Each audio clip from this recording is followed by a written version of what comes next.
semakin tinggi orang, ya jangankan dia yang ganteng, yang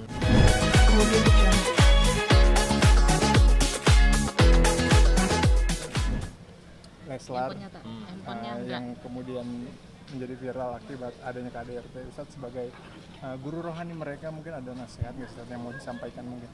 iya pasti kita sedih gitu ya. Dan saya sih berupaya dari kemarin tuh waktu mereka dapat undangan raja ya untuk haji, ya saya mentasji, artinya memberikan support kepada mereka supaya mereka berangkat gitu. Bahkan sampai keberangkatan umroh ini juga kita tawari jauh sebelum ini gitu. Ya jauh sebelum ini supaya ya orang kalau lagi bagus kan, ya kalau kita kurang zikir, kurang ibadah, kurang taat gitu. Saya sendiri tuh kalau lagi payah gitu, ya kadang-kadang kita nggak bisa kontrol gitu kan. Kayak saya selalu ajak, cuma kan ya saya sebagai dai, Allahumma inni qad balagtu, ya kita semua ngajak, semua nyampein, semua kan keputusan ada di tangan mereka.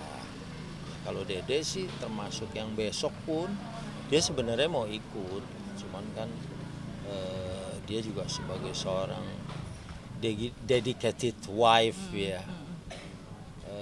juga nggak mau pergi gitu aja kalau nggak ada izin dan nggak ada kebersamaan. Tapi sekarang ini saya nggak tahu lagi gitu, karena ya berharap dan berdoa supaya ini bagian dari bagian dari babakan hidup selanjutnya. Orang kalau viral kan begitu, jadinya viral-viral terus dari awal gitu ya. Dan dia harus siap untuk menerima ujian-ujian yang lebih besar. Para nabi itu kan ujiannya juga besar. Ya, makin tinggi Nabi Ulul Azmi itu kan ujiannya gede, dan setiap kita hidup itu kan liyabluwakum ayyukum ahsanu amala. Untuk diuji siapa di antara kita yang paling bagus amalnya, sabarnya, syukurnya. Karena kan manusia itu begitu. Artinya Ustadz belum ada komunikasi. Terakhir kontak Ya waktu ngajak-ngajak umroh aja, ya kan saya tetap ngajak gitu. Cuman ya mungkin saya pikir mereka sibuk ya dari bulan lalu tuh ngajak-ngajak. Tapi saya suka nonton kan, misalnya misalnya main bola sama Habib Usman misalnya kan, ya udahlah kita tenang aja gitu. Ngaji gitu kan, mereka juga punya katanya rutin setiap malam Selasa sampai malam Rebo, kan kita senang aja udah gitu. Tapi kan itu sekali lagi kembali kepada orangnya juga gitu. dengar kabar ini gimana kan? Iya. Karena kan Ustadz tahu banget dari nol gitu kan perjalanan mereka. Saya berdua. tahu banget gitu. Kaget sih. Kaget bukan cuma cukup ya kan, nggak pakai cukup, kaget banget gitu.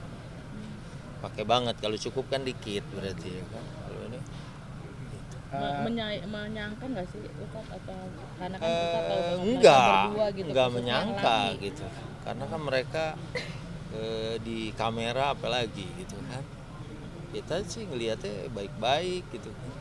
Ustadz tadi sebagai guru rohani yang Ustadz tahu tentang Rizky dan Lesti, mereka berdua membangun hidup rumah tangganya itu seperti apa sih yang Ustadz ini tahu? Sering Nah curhat dan kalau yang begitu saya nggak tahu gitu, karena kan saya pikir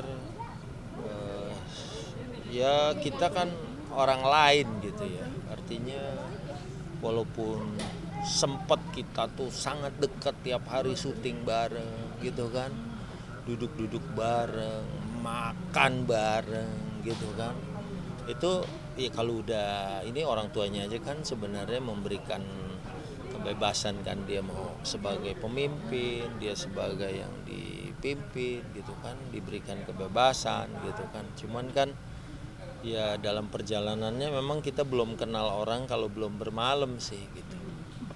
Kayak kita nih mau umroh nih besok nih, safar sekamar tuh kita betul kenal sama orang itu. Karena biasanya marahnya, ngambeknya itu adalah ketahuan saat kita safar bersama seseorang kan.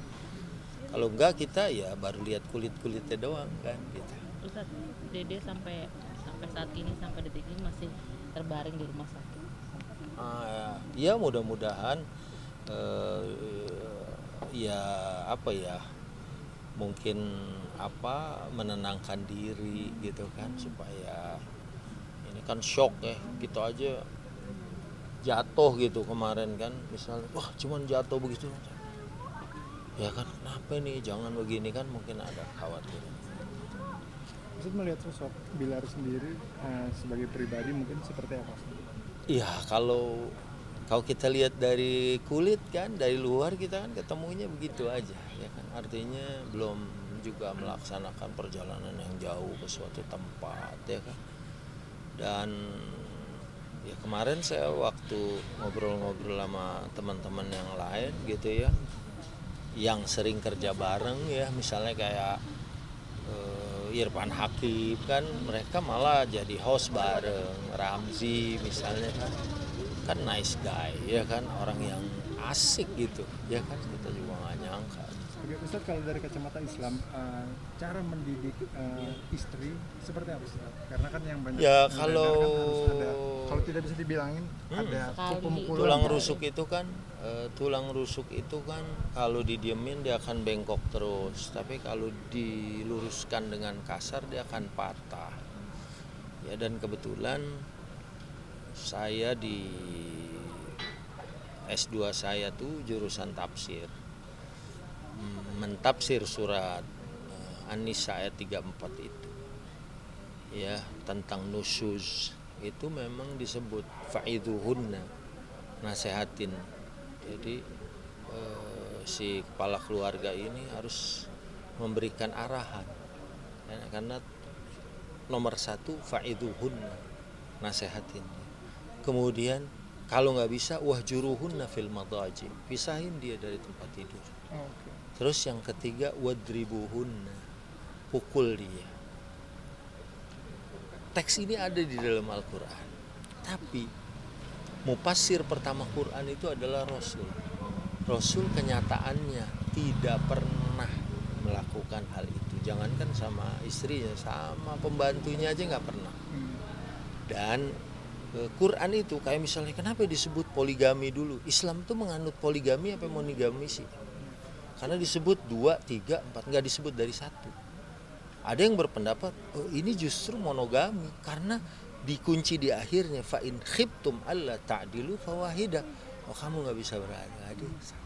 Karena keumuman laki-laki pada masa ayat itu turun itu memang punya istri 10, 100 ya. Kita di Indonesia aja raja-raja kita dulu, sultan-sultan itu misalnya banyak banget.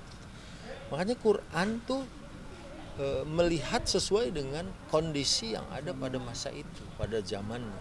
Dan memukul perempuan pada masa itu ya memang dijual. Kan ada yang dijadiin budak manusia gitu, bisa dijual beli, bisa dibeli di pasar. Perempuan tuh nggak diwarisin, nggak dapat waris, malah dia diwarisin pada masa itu. Islam lah yang datang kemudian memberikan waris kepada wanita.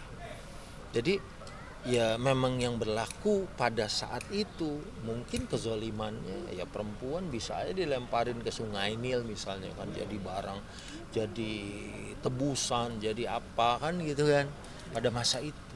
Jadi Quran harus bicara dong sesuai dengan konteks budaya yang terbiasa terjadi. Tapi bagaimana Nabi menerjemahkan ayat itu? Ya, dulu saya juga begitu. Ya, sempat saya misalnya saya pukul begitu. Itu ada ayatnya. Tapi setelah saya lihat Nabi tidak pernah sampai situ. Ya kan, selalu fa'iduhunna. Kan istri-istri Nabi juga pernah minta ghanimah, rampasan perang. Tapi begitu mereka marah karena Nabi nggak ngasih, Nabi cuma bilang, ya kalau kalian mau bersama Muhammad harus terima. Tapi kalau kamu mau harta, saya kasih kamu harta yang banyak. Tapi kalau mengikut Muhammad atau mengikut aku, ya seperti inilah mereka harus bersabar dalam keadaan yang kayak gitu. Kita tahu kan keadaan baginda Nabi kayak apa. Nah Ustaz, kalau dalam kaidah fikih sendiri mungkin ada nggak sih Ustaz, bagian mana yang boleh dipukul dan yang nggak boleh dipukul Ustaz? Ya kalau kita lihat seandainya harus, karena ini sempat saya mau tulis juga, karena mukul itu juga ada untuk mukul anak ya. Misalnya muru auladakum bis-shalah wa hum abna'u sab'i sinin wadribuhum 'alaiha wa hum abna'u 10 sinin. Kita suruh anak kita sholat itu umur 7 tahun. Kalau belum mau juga di umur 10 wadribuhum, pukul dia. Dan ternyata di sini kalau lihat ulama adalah pukulan yang tidak memberikan bahaya, nggak boleh pada bagiannya. Misalnya bisa menyebabkan orang TKO, apalagi KO, misalnya kan dihajar misal di sini gitu, atau mungkin pada bagian yang mematikan, misalnya di ulu hati misalnya kan. Tapi mungkin pada bagian yang kayak bagian sini kan, itu mungkin dicambuk pun pada bagian ini mungkin dia tidak akan mengalami luka yang parah itu ya, karena ada terminologi itu. Walaupun kalau kita lihat pendidik yang sukses ya, al-murabbi an-najih, pendidik yang sukses itu dia tidak melewati sampai ke situ ya. Kalau perselisihan Lesti dan Bilar ini karena ada orang ketiga dan kabarnya Lesti melihat perselingkuhan itu, gimana tuh? Ya ini di zaman yang sekarang ini sesuatu yang sering terjadi. Kita cuma berlindung kepada Allah Subhanahu wa taala, karena makin tinggi orang ya, jangankan dia yang ganteng, yang muda ya, kakek-kakek aja umur 50 tahun lebih masih juga di orang ya kadang-kadang ya tinggal kitanya aja.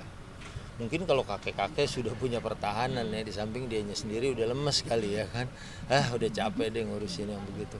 Kalau yang muda saat semua energinya masih ini ya, pesan saya memang ya kalau memang itu menjadi problem ya dia harus mengikuti arahan Rasulullah SAW, misalnya puasa apa segala macam untuk menahan.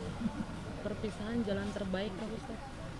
Karena di sini Bisa, saya selalu menganjurkan orang nggak pisah, tapi lihat kasusnya. Dalam beberapa kasus yang jauh lebih parah dari ini, ya, kita langsung bilang udah nggak masalah, udah bisa. Tidak masalah kalau istri yang menggugat. Nggak masalah, kan kalau karena di sini dia posisinya menjadi korban. Iya, nggak jadi masalah. Yang nggak boleh itu kalau nggak ada sebab. Iya. Nggak ada hujan, nggak ada angin, ayyuma mra'atin, ya kan, perempuan mana aja yang kemudian dia talabat min zauziha at-talaq, ya, minta sama suaminya talak tanpa ada sebab, itu la tasum raihatal jannah, dia nggak akan cium bau surga kalau nggak ada sebab.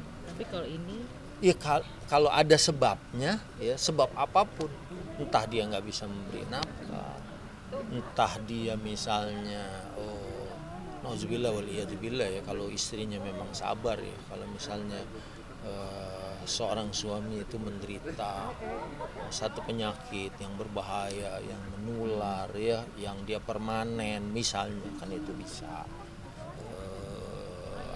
bisa kemudian nanti pengadilan yang nanti memutuskan, karena kan kalau ini kan nanti diaduin kemudian dipanggil, ada mediasi gitu kan, nggak gampang begitu aja dicari masalah. Selama Ustadz mengenal Dede Lesti, dia sosok yang sabar. Iya, semua orang udah tahu lah kalau kesabarannya dia mah, iya kan. Ya. Terakhir mungkin ada pesan nggak sih atau doa untuk Dede dan Bilar? Ya kita doain semuanya baik-baik. Kalau bersatu dalam kebaikan. Kalau berpisah juga sarohan jamila kalau kata bahasa Quran. Dan semua saya doain karirnya berjalan masing-masing dengan cara yang bagus juga. Kalau mau bersatu lagi seperti kemarin yang sudah sangat luar biasa persatuan mereka itu, mendatangkan pundi-pundi materi gitu kan, ya itu juga kita berharap mereka bisa berkaca dari kejadian yang ada, kemudian memperbaiki diri gitu kan. Semuanya begitu di Quran ya, karena kita Makasih Ustadz, nuhun. Kemudian